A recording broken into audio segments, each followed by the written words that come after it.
Munyaffe Uganda ensonga ya bulungibwansi yamanyibwako mu biseera ebyayita wabula ng'eno yali ya ku byalo nga mu Uganda yasinga kubukala mu bitundu bya Buganda nga wano eby'enguudo okugogoda emyala enzizi n'ebirala bye byafunamu nnyo wabula embeera ng'eno ne mawanga amalala gyeri omuli eggwanga erya Korea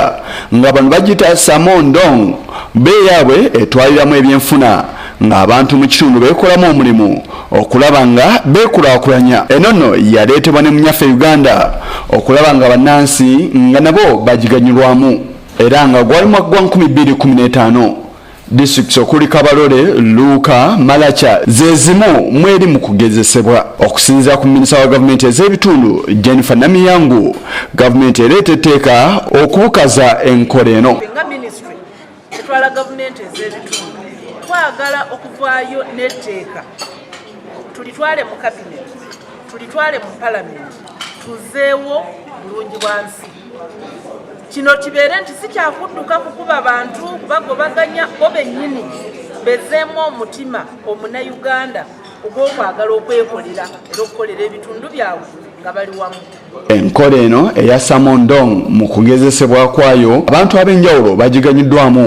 nga n'abamu kati balina bye balaga ate nga tebannatuuka gye baluubirira. Kirungi nnyo era ffe tulina omutima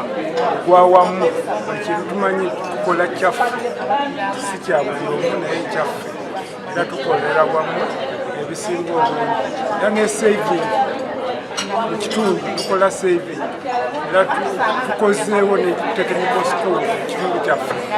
Osanga ng'omuntu ng'atunda ettooke ku mutwalo gumu 15 naye kati kuba we twegatta ate n'abantu ne tubasomesa eyo enkola ya cooperative kati marketing center ebeera ku executive ya cooperative be badecidinga prices kati be banegotiatinga prices n'abasuubuzi abalala kati gwe memba oba faama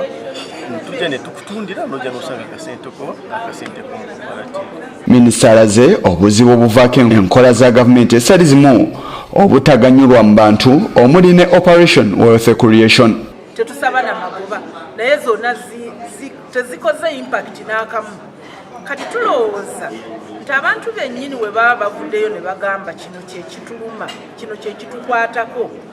bajja kubanga basobola okuba nti ekintu ekyo bakitwalanga kyabwe ownership nga tebakiragajjalira